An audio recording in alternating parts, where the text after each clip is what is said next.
But if you are considering benefits, it is basically one of, kind of an AI chat system where you can tell them your situation, what you're looking for, what's most important to you, and it can start recommending what parts of the benefit plan will be best for you, what you might not really need, what you ought to consider, and then the different levels of the plan. And here's your out of pocket. This is what you'd be looking at. And you can sit down with your spouse or your family and go, well, look, if we do this here, it helps you budget. It helps you build a comfort level with what is in your benefits. And that has been really popular. We found not only was it popular with our current employees, but that became a real big vehicle for us when we do these little acquisitions. Most of our growth is via acquisition. Welcome to the Workology Podcast, a podcast for the disruptive workplace leader. Join host Jessica Miller-Merrill, founder of Workology.com, as she sits down and gets to the bottom of trends, tools, and case studies for the business leader, HR, and recruiting professional who is tired of the status quo. Now here's Jessica with this episode of Workology. Welcome to the Workology Podcast, sponsored by ACE, the HR Exam, and Upskill HR. These are two of the courses that Workology offers for certification prep and for recertification for HR leaders. You can learn more about these at learn.workology.com. Now, this podcast is part of a series on the Workology Podcast that is focused on the roles and responsibilities of the Chief Human Resources Officer, or CHRO. The CHRO is sometimes called the SVP of HR or the Chief People Officer, and it's an executive or C-level role that deals with managing human resources as well as with organizational development and implementing policies of change to improve the overall efficiency of the company. This series, the CHRO series on Workology, is powered by HR Benchmark Survey. You can share your insights at www.hrbenchmarksurvey.com. One of the reasons why we keep doing this series on CHROs is because not only is there a lot of mystery about the CHRO role, but frankly, this role has drastically evolved very quickly over the last 24 months. So I want current CHROs to share best practices with one another, and I want aspiring CHROs to know what type of skills and experiences they need to promote into a future CHRO role, along with hearing from senior HR leaders about how they're partnering and collaborating with their executive peers. You are in for a treat in this podcast interview, I promise you that. I am joined today by John Reeves Whitaker. He is the Executive Vice President and Chief Human Resources Officer at National Partners in Healthcare, also known as NPH. And in his 20 plus years in HR, John has worked throughout the spectrum of the healthcare segment with companies that include AAlcon, CVS Caremark, Baylor Scott White, Bausch Lomb, HMS, Genentech, DentalOne Partners, and Sage Dental Management, all before joining NPH in June of 2020. John, welcome to the Workology Podcast. Hey, Jessica, how are you? Thanks for having me. Absolutely. We have known each other for a little while, but I would love to know how you got into HR and how your work has evolved over time into your current role. Sure. I think my story might be similar to a lot of people in that I had no intention of getting into HR, just sort of stumbled into it through the recruiting door. I think trying to remember, it was, the emphasis on the 20 plus years in human resources, the plus. It was at AAlcon roughly 22 years ago, and I was doing some recruiting. I was actually doing contract recruiting because I was in between jobs and ended up doing pretty well for them. I mean, AAlcon at the time was a really easy sell because it had just a hell of a package to offer, but did well and had one of those moments where you get to prove yourself, where they were going to build a whole new sales force and we're going to outsource it. But I raised my hand and said, I'm pretty sure that we could do it internally. And that became a big success. And based on that, I got tapped on the shoulder for a promotion opportunity as an HR business partner. And I think when you get into that role, that's when you really see the gears inside the tractor about how it works for HR. And so did little swims through benefits and comp, and already had the recruiting under my belt. But the HR business partner, I found out that role, being that strategic business alignment kind kind of embed yourself with your client group. I really found I loved that and had no idea that was a career when I was in college. It was like, you can do this. You can just sort of, be sort of a business person, kind of like a conciliere in The Godfather, where you talk to the leaders, you whisper sometimes that, hey, you might want to think twice about this, but you're trying to walk the fine line between being an employee advocate and what's best for the business. And I enjoyed that walk. So it's evolved now into, and it's like it's evolved all the way to 2020, and then it evolved again in 2020 to now, because I think all of us in HR saw our entire profession change drastically and radically in a hurry in about 26 months ago. So now I think the importance and the focus on HR, I don't think has ever been bigger. I don't think it's ever been more critical. The role that we play in wellness and security for our employees and retaining them. I mean, some real world issues that came up that, we were cruising along pretty good 2020, feeling pretty good and things are pretty normal. And then you see, boy, the rug gets pulled out under you, and HR better get out front, because we're the people that are supposed to help our people. Well, I love that you said swim, like swim through these different areas of HR, because sometimes your stroke is good and other times you're just treading water. So, and I feel you. And I think so many HR people have experienced a drastic change in their role in HR. And that's why we keep doing this series where we're interviewing heads of HR and CHROs and chief people officers, because everybody's job's a little bit different. What's coming and what do we need to be prepared for in our position as people experts? And then how can we better support our organizations and the employees too, like all those different pieces. So along those lines, I wanted to ask you, thinking about like pandemic and now hopefully post-pandemic, what skills and experiences do you believe are absolute requirements for somebody moving into a chief human resources officer role? Thinking about maybe somebody who is really green, they're just starting out like you and I were 20 years ago. I would have said this before the pandemic too, communication. I think you have to be, your communication skills. But since then, I think that, times 10 as far as your communication. I think that, the whole country has gone through this pretty traumatic time where we're dealing with some real serious issues, and then not sure if we're getting all the information right. We're not sure if we're getting the right information, or there's disinformation or misinformation or conflicting information. And, you as the HR leader at your company, you have to be a supplement to that communication, because your people are still concerned about the same things that everybody was. They just need to hear it from a source of, somebody who's calm and can just sort of lay it out for you, can be a curator almost. We got this information. You've probably noticed this. I mean, throw it out, share an article. Many of you saw this. You had questions about this. Let's talk about how that might impact your role here, or if it does, because, we've seen all these studies about mental health, the real crisis that we're going through right now with mental health. I have some friends in different roles, like a sleep expert. Our sleep deprivation is a national emergency. Our mental health is a national emergency. You have suicide rates that are climbing. I mean, these are all real fun topics.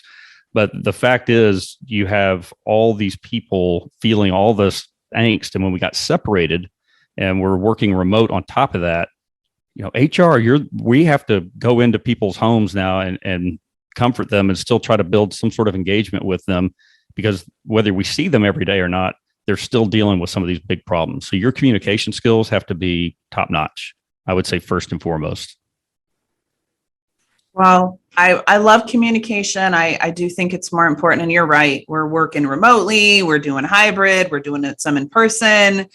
And we're hiring people in different countries and different places. And everybody has a different family and life situation and challenges that they're experiencing too. So we have to be able to find a way to navigate that. And communication is incredibly important. One of the other questions I wanted to ask you is, you joined a new job at National Partners in Healthcare in the middle of a global pandemic. Yeah. What has been your biggest challenge in your first few months on the job there? Oh man, it was such a surreal thing. I mean, my first day with NPH, I did go to the office, a huge, beautiful, brand new office that the lease had begun March 19th, 2020. So the day that everybody got sent home, this beautiful office building that could, I think it can hold about 250 people, and it's really great. There was nobody there. It was just me and my boss. So you're going to be the new kind of voice and face of the people part of your company, and there's nobody there. I think that's the first challenge, is actually feeling, can you really, how do you feel like part of the company? How do you even know what the culture is in the company when you really can't experience it in person? It's all virtual.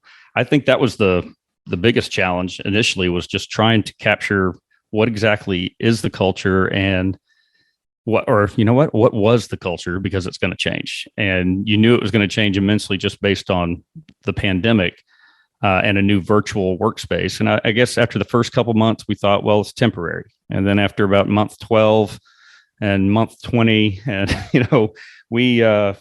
it's funny because going back to the communication, the importance of that too, it gets to the point where you have to give updates just to tell people there are no updates, but just to make sure that they know that you're still doing updates. There's just nothing much to update you on.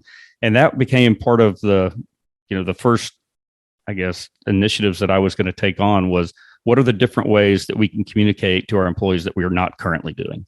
Are there, are we using technology? Are we having virtual town halls? Are we having virtual happy hours? Are we doing a newsletter? I mean, stuff that everybody thinks is like HR 101 really got thrown into the spotlight, because it is what you're doing to reach your people that you might not otherwise have. So that was the big challenge, is how do I assimilate into a culture? I don't know what it is, and I have no visual proof of what it is.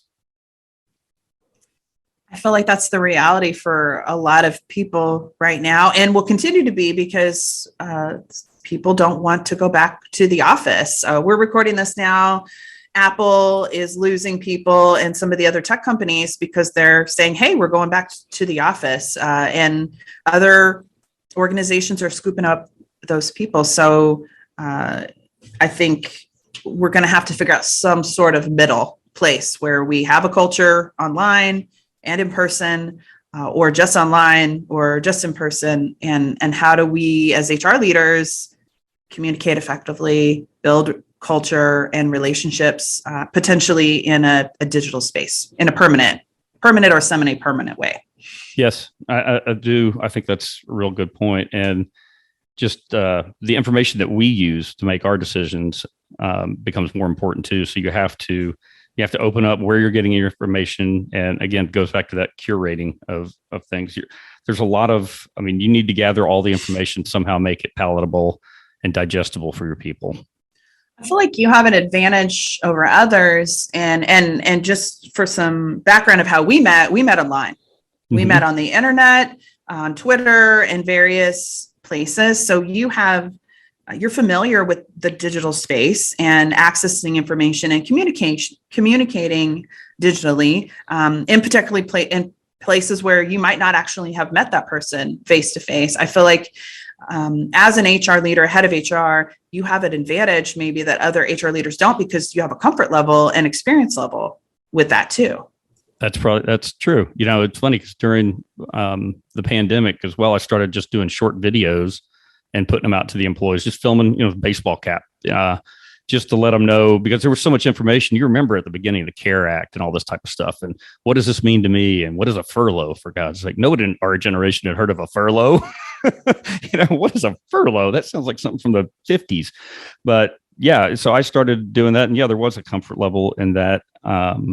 We had done it before, and I'm sure you found the same thing. And people want to see that. They want to, especially if you can put something visual. So they really want to connect. And if it's a 2-minute video from this new guy, that's great. Now they're getting to know me a little bit.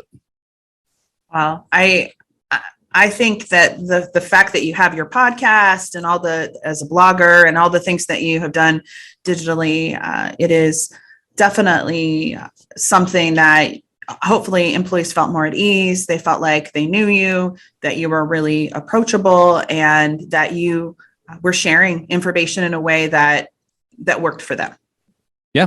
Yeah. I think that was maybe a differentiator at the time too, because not a lot of people were equipped to do it at that time. I just happened to have the whole system set up already from goofing around.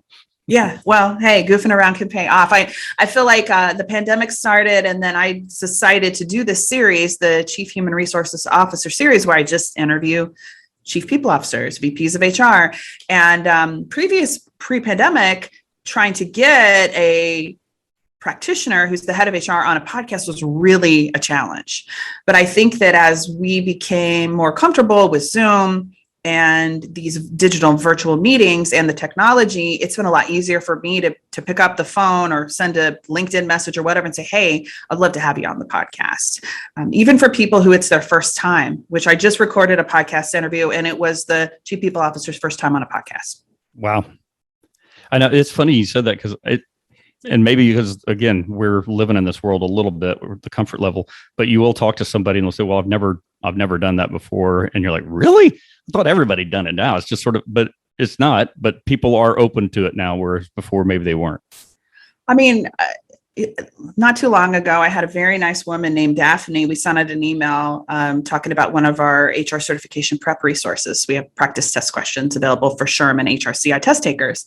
And we sent out an email, and she called my Google Voice number, which has my, voice, and say, hi, thank you, this is Jessica.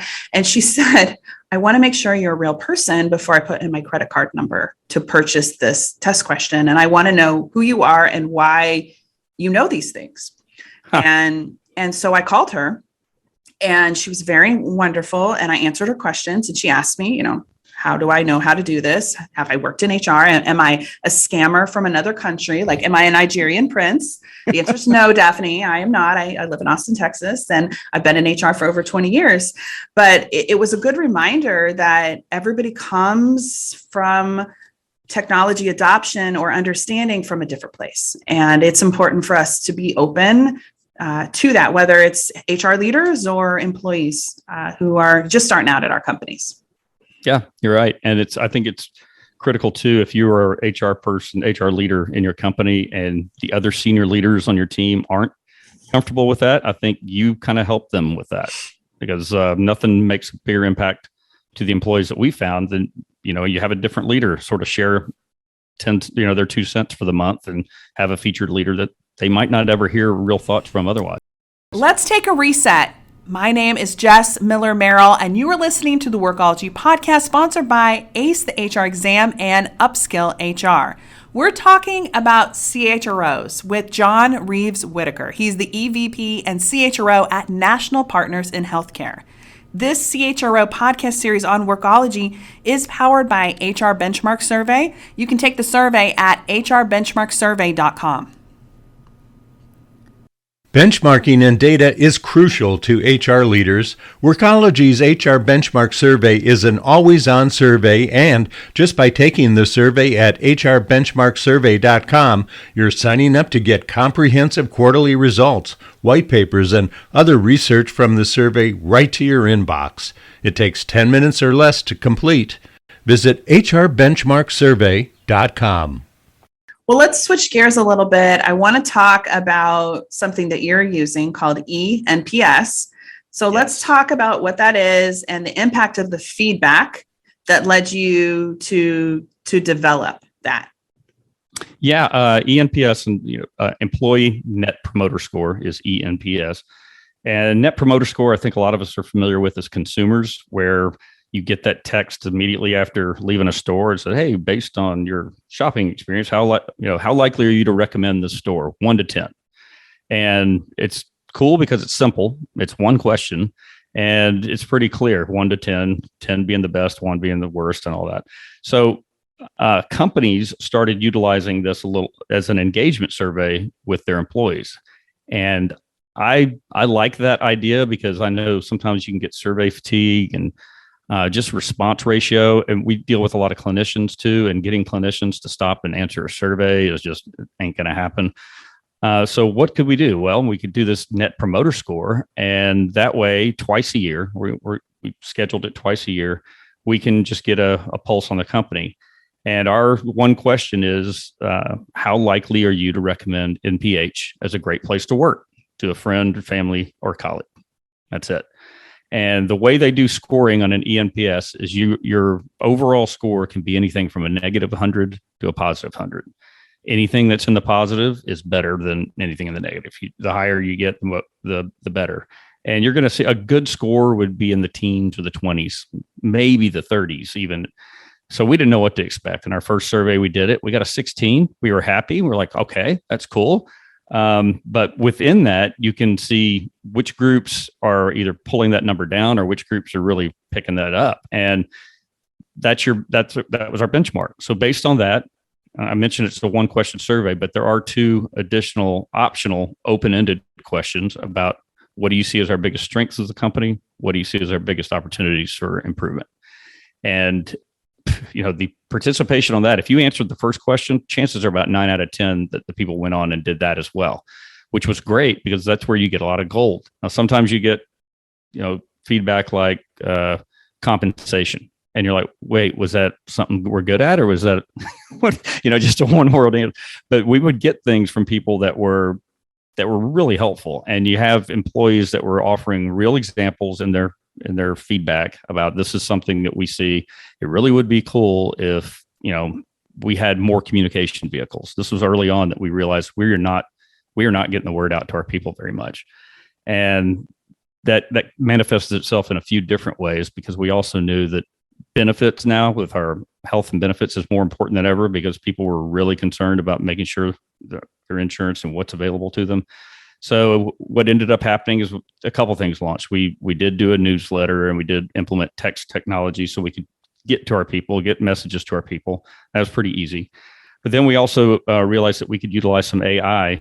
There's a tool called AAlcon, which is really pretty cool. And I'm sure they're not alone in this, so I'm not endorsing them per se.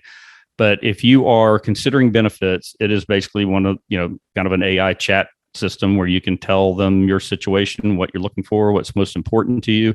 And it can start recommending what parts of the benefit plan will be best for you, what you might not really need, what you ought to consider, and then the different levels of the plan. And here's your out of pocket. This is what you'd be looking at. And you can sit down with your spouse or your family and go, well, look, if we do this, here, it helps you budget. It helps you build a comfort level with what is in your benefits. And that has been really popular. We found not only was it popular with our current employees, but that became a real big vehicle for us when we do these little acquisitions. Most of our growth is via acquisition. And we're doing these little pockets, maybe 20 person, 25 person. But if they're in a company that size, chances are they didn't have like a real formal HR program or, any kind of formal rollout and benefits enrollment plan and that. So when they see this, it's like, oh my God, this is the coolest thing ever. And now I have a little information about what my benefit plan actually includes, how much it's going to cost. So the people who are coming on for the acquisition, we've had 100% participation in that. It's an optional tool, and they have used it 100% so far. And I guess we've made 3 acquisitions since we implemented this tool. And for us, I guess we should have seen that it's going to be a huge benefit. We were concentrating more on our current employees, but that has been a huge plus. And that all came out of the ENPS. Is like, this is something we'd like to see. Don't understand my benefits. You guys need to communicate more. Hey, AI tool that explains benefits. Let's do it. And that came directly from that. And we remind our employees, we just did the ENPS now. We just finished it, just got the score back. Our score was 36. So you can, we've really made some leaps. But part of what you do is you got to sell the sizzle and the steak. We remind them, hey, remember in ENPS in the past, these ideas came out of that directly. And we'll point to some of those things just to let people know we're listening, and good ideas will get implemented. And even if we're not going to implement it, we're going to highlight the fact that you shared it. So many good nuggets in this one. First of all, NPS is one question, right? It's not 100 survey questions that comes out once a year, or a 7-question pulse survey that goes out once a week. Right. And like when you said you got a 16, like in the world of grades, like for school, that's an F. Right. So that's what my mind goes to, like, oh my gosh, a 16, but NPS, that is a reasonable score. It's not a negative, right, as you were saying. And then you can see the change. I do have a podcast interview with Will Staney. It's from a couple of years ago, but he talks about how he used NPS scores for candidates for recruiting. So we'll include the link to Will's interview so you can kind of see the different ways that this could be used. I wanted to also mention, you talked about a chatbot, an artificial intelligence chatbot, and I have some resources on that we'll link to as well. If you're like, oh, that sounds cool, can we do that with more? Yes, benefits. There's a lot of cool ways to use AI to kind of answer frequently asked questions and help employees. Yeah. Number two, and the question that I wanted to ask is, how are you tying organizational KPIs to that NPS score? That's great. Well, you know what? It's actually one of our key, I guess there's 4 key buckets, and our employee engagement, that ENPS is a huge part of that. So we have managers we set KPIs for participation rates and for, overall score. So we want our managers to encourage their employees to take it. The more participation, the more realistic and the more valuable the data. So we need to make sure that they're driving participation first and foremost. So we will set goals for that, and based on the participation for their business group. And that goes all the way up to the chief operators, and also the score. And what we found it's so funny to look at on paper, but with our clinician group, they're tough. They don't like to do surveys first and foremost, but they're also not like, these are anesthesiologists we work with. These are not lovey-dovey people. These are people who wake people up from surgery, put them to sleep so they don't feel pain, and hopefully wake them up. They're not known for bedside manner. So you're going to get, I think our overall clinician score was 7. And we were thrilled with that because we finally got it into a positive score. The MSO, the support organization, was over 50. So the people who are, there's a very clear line and delineation about what our clinicians are seeing as, I guess, our overall performance versus what the people who are in the trenches are seeing. So we realized that we had to do a lot more education to the clinicians, and we would go to their monthly review meetings. We would talk about the methodology of how this is actually calculated, what you're actually telling us. If you just figure, everything's fine, I'll give you a 5. Basically, what you just told us is it sucks to work here. So, you have to tell them, this is what you're telling us. So if you're having a bad day and you rate us a 1, why would you ever work at a company that you think is a 1 on 1 out of 10? I mean, really, let's talk about this. And you have those tough conversations with them and say, are we really? Let's talk about some examples about why you only gave us a 4. Because we can't pick out the individuals, but we can say, hey, your group, this particular group, scored us lower than any of our other groups. And we're going to own that. But what we'd like to know is a little bit more about that. So the next time we find out is not going to be on a survey. We'll already have talked about it. So you get some feedback from the survey, and then you go talk about it. So the only time that, you're not going to get surprised. It's like, reviews, right? You get your performance review, and at the end of the year, if there's surprises, then you haven't done what you're supposed to do. So we're using the same philosophy in ENPS, as we're going to talk about the feedback, good and bad, and we're going to encourage them to keep providing it, good and bad. But if you're going to give us a challenging score, realize what that means before you put it down. If you think things could be better, but I'm good, give us a 7 or an 8, because that's non-factor. That doesn't factor into the score one way or another, but it doesn't hurt us. But you really need to educate your people and throw it up there. Go, look, you tell us it's a 1. I don't know if I'd work at a company that I rated a 1. So there's some good conversations to come out of it. This is all good, and now it's making sense. I don't know if the listeners are seeing the connection. Like, communication, most important skill. Now we're rolling out the ENPS. We're making some changes. Now we're re-educating and having conversations with employees about the why behind these things and what can I do to make it better?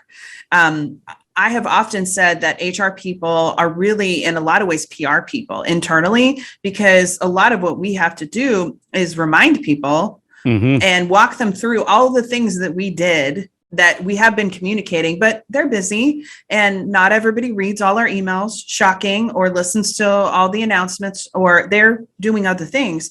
So a lot of our job is remarketing and sharing the wins, and here are the changes that were made over and over and over again.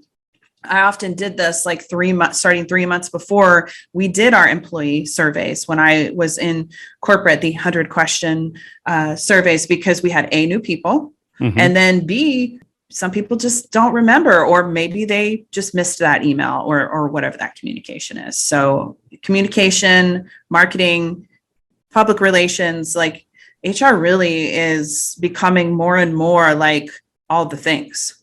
Oh, it's totally. I think, the HR and marketing should be attached to the hip. I mean, not only for your external value prop, but for your internal value prop. And I think that's part of it. Your public relations, you mentioned it. I think that's perfect. Because you're making sure that, remember people, I know, everybody's going to have some things about work. Maybe they're challenging, but remember, we're doing this, and you have accomplished this and this. You have to remind people because, we have a whole thing with our recency bias that sometimes doesn't translate well into a survey unless you're reminding people. Yeah, no. One of the other things I wanted to make sure that we touched on is that, and you have referenced this a little bit in the conversation today, is that a lot of your company growth comes from acquisitions. So I wanted to ask about what is your role in those acquisitions, and then what happens how do you bring on these new employees in as the chief people officer or the chief human resources officer? I guess the best way to describe our role is we're an ambassador for the new company, and for the new company they're joining. And a lot of these folks are going to come from what had been privately owned little surgery centers.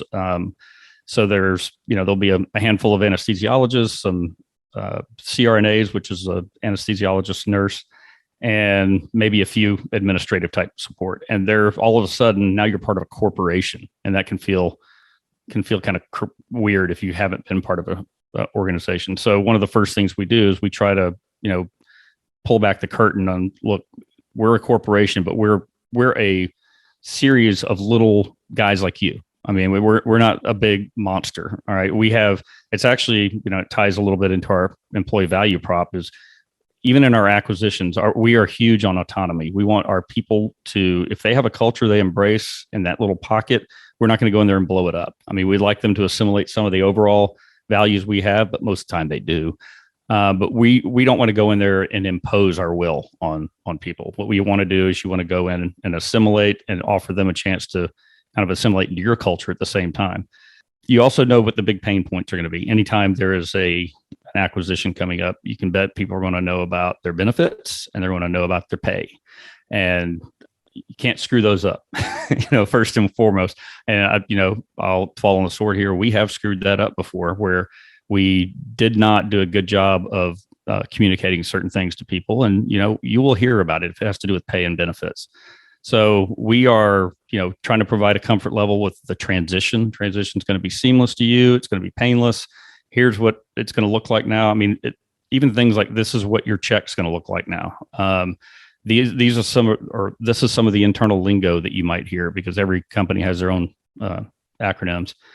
But we are one of the things that really handicapped us at first, and I'm sure a lot of people felt this pain, is even having these little acquisitions. You mentioned how I started during the middle of a pandemic. Well, we had whole little pockets of new acquisitions start during a pandemic too, and they would never meet the people that had just acquired them other than virtually. And how weird is that? And normally we'd get our team out there, go out and do like a welcome team and an onboarding team. And, let's do a happy hour and let's do some dinners and blah, blah, blah. Well, you couldn't do that. I mean, we're just now getting to a point where they want to see people. They'd much rather see people. You could tell the hesitancy. And again, a lot of this comes from our survey data too, is the biggest comment was always, please don't call us back to the office. That was always it, first and foremost. That's what people are most concerned about. we want to stay working from home or at least hybrid. So that's, that was a big part of, we're seeing it a little bit less now. Now people trust the fact that this is kind of the new normal. I mean, this is really the way it's going to work. That's another thing that was revealing this time is it probably only came up about half as much.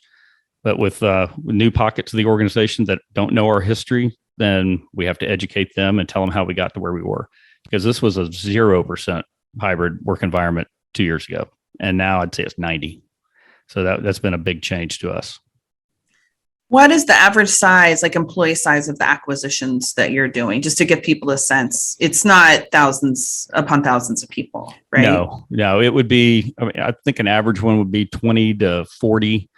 Now there are a few like anchors. If you can get to a market, you get a big one that there's some targets that are much bigger than that, but that's that'll require us to really change a little bit about how we support them too. But most of it is a collection of these, say 20 and 40. Okay. All right. I just feel like it's good to level set so people don't think like, oh my gosh, you're acquiring a 25,000 person company. How do you do that? I mean, I have been involved in those. I've been the HR person in the field that goes and meets with all the employees, takes them to dinner, have those compensation conversations. But these are small pockets, but they happen frequently. Yeah. And you know what? They know you now. I mean, you go there.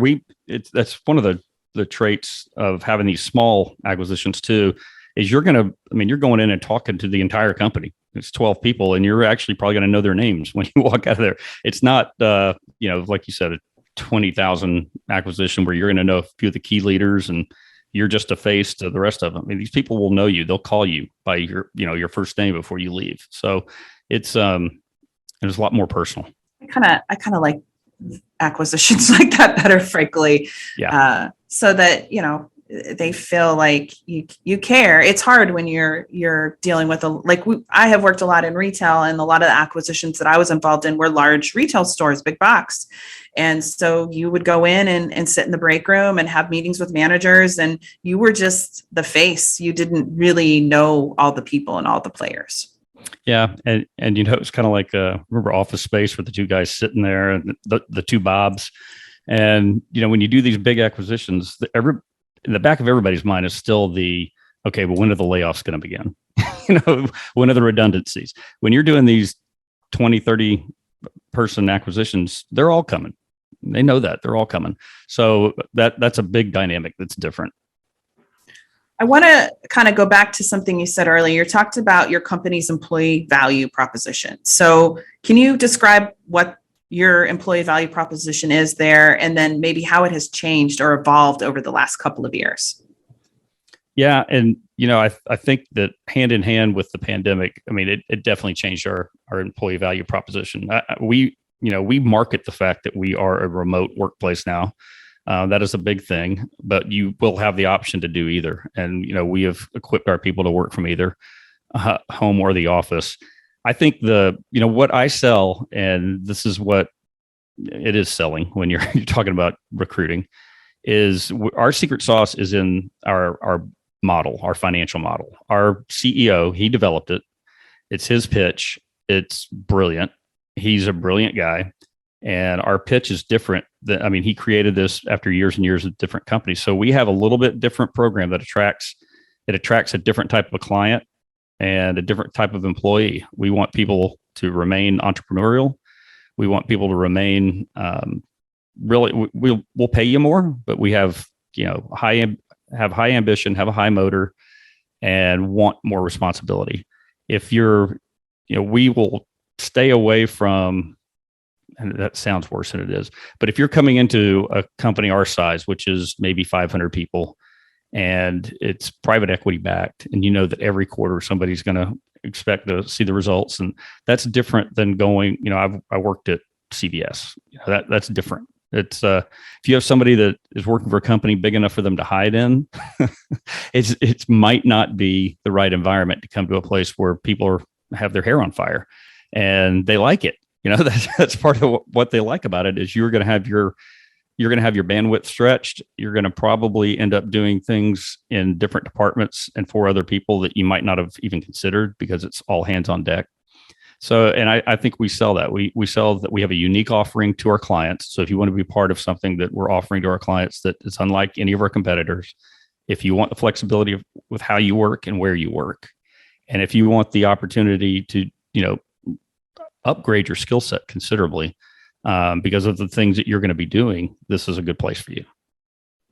I love that. And my entrepreneurial heart loves that too, because you're always learning and growing, and small companies can be really intense, but you get an education and have access to things that you never would have at these larger organizations. And that takes a special person to want to come and work for your organization. So your employee value proposition should be saying those things, because then they know exactly what they're getting before they go to that interview, or, God forbid, they go to the first week and they're like, oh my gosh, I didn't know it was this way. I would rather have people walk out of my interview and say, I'm not interested because I now understand that this is not for me, than have them show up and be there for 1 week, 3 weeks, 3 months. No, I think you're right. It's better to, what do they say? Hire slow, fire fast. I mean, you want to make sure that you are laying it out there, because you're not doing any good if you rent somebody for 30 days until they figure out you sold them a bag of dirt. This is, the way it is here is you're going to be expected to do this. And one of the things that is a differentiator, you may have already alluded to this, is you get to make decisions. When you're in a small company, you're going to make them and you're going to own them. And, you better be brave enough to do it, and also be strong enough to accept the blowback if sometimes they go wrong. I mean, that's part of it too. But you get to make decisions without, filling out the F-20 form 6 times and filing the TPS report. Right, the TPS report. Oh my God. Decisions. That's fun. I mean, when you get to actually see things get implemented quickly without going through the bureaucracy of a large corporation, that's a lot of fun. I do love it. And I also think that you have to have a real solid awareness on your mental health and ways to help have a place, whether it's a therapist or an activity or something to work through, because it also can be incredibly stressful.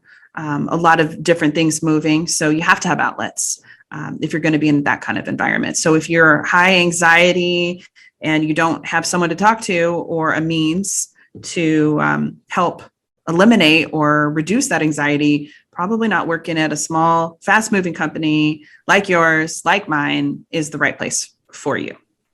Well, and that's a good point. I know there's a lot of people in HR and otherwise that, they need some help. They need to have people to talk to. They need to have outlets. And, perfect example is we know what people, generally are suffering right now. There's mental health issues. There's, people are scared for their health.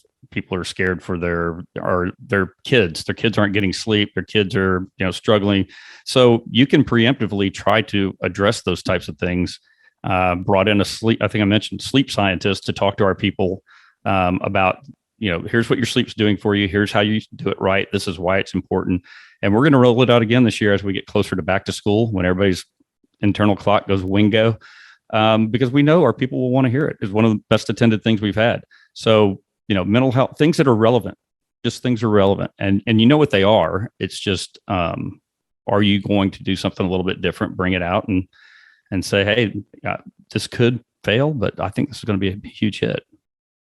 Well, John, it has been a pleasure as always. I love chatting with you. Where can people go to connect with you and learn more about you and national partners in healthcare?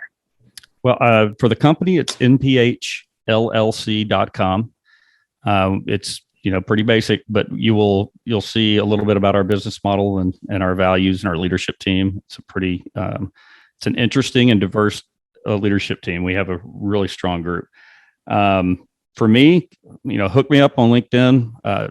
John Reeves Whitaker. I use my middle name because John Whitaker is a really common name, and there's some horse rider in England who gets all my hits. I know. And Johnny Whitaker used to be the name of the star who was on Sigmund and the Sea Monsters, for any of you people who are really old. But you can hook me up there. You can go to hrhardball.com, which, if you want to reference my blog, and the podcast episodes are also available there. And the podcast is HR Hardball. I love it. Thank you so much, John. Oh, thank you, Jess. It's been a great time. And as always, you're fun to talk to on these things. So you make it easy. Thank you. The CHRO podcast series, this episode that you've just listened to, is part of this series on Workology and is powered by HR Benchmark Survey. Take our HR survey by going to hrbenchmarksurvey.com. It is so interesting to delve into how a role like the CHRO, whose experience connects them to strategy and operations of the overall business. You heard from John, his insights when it comes to communication, his NPS, and really their strategy and how they tie what they do in directly with business objectives and strategy is so fascinating. I loved talking with John. I hope you enjoyed listening to him. The CHRO doesn't just lead HR within the company. I truly believe the company depends on this leadership role to set standards and benchmarks for everything from company culture to employee engagement and connection. Organizations don't always have a full grasp or understanding about what we do, but it is our job as HR leaders to set those standards. I appreciate John for taking the time to share his experience with us today. And thank you for taking the time to join us. The Workology podcast. We're sponsored by Upskill HR and ACE the HR exam. These are 2 courses over on Workology to help with HR certification prep and recertification. You can see our whole host of resources and courses at learn.workology.com. This podcast that you're listening to is for the disruptive workplace leader, and you are tired of the status quo. I know that's you. That's why you're here. My name is Jess Miller Merrill. Until next time, you can visit Workology.com to listen to all our previous Workology podcast episodes.